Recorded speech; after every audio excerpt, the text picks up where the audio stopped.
I was setting out to be a painter.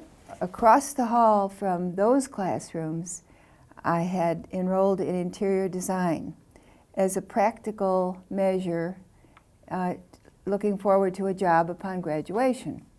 The odds were against me as to becoming a painter because women were sidelined. Let the men do the painting, you know. We just wash the brushes. But in the 60s, women did not aspire to careers the way they do today. And they planned to marry, become mothers, and raise children. Now, I tolerated the ambiguity between wanting to do those things, but also a dedication to my own voice, my own art. And I asked questions.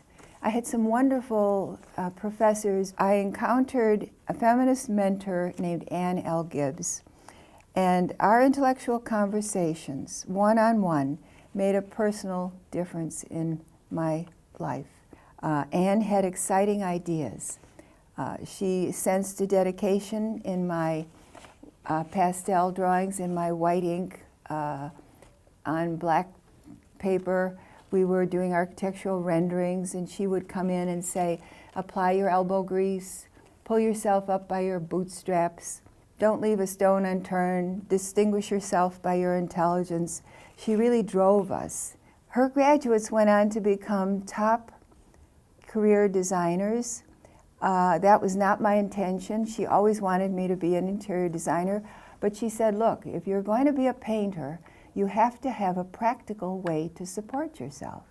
So I prepared a presentation of organic architecture based on Frank Lloyd Wright, and I went to all of the, well, there were 20 at the time. I had a list of 20 architectural firms in Chicago, and I went down the list, and at that time you could cold call.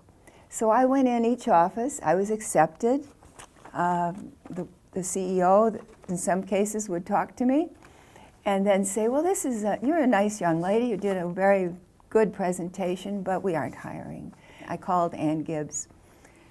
I said, I've been to 16 architectural firms. I don't think I can continue this.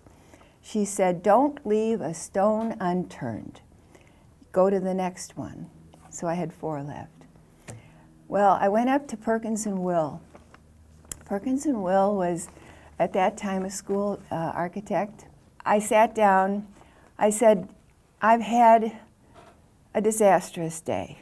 He said, let me see your slides. I had a Japanese design, organic architecture, and he looked at it and he said, I think you might fit in here. We whizzed through the rest of the slides and he said, you're hired. I tell you that what Ann had told me was right.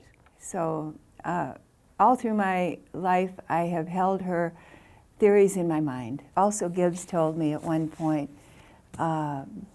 when you meet a great person, it will forever change your life. It will raise the bar on everything you do from that time on. And I will add that I did go on to meet George O'Keeffe, and it did raise the bar for me.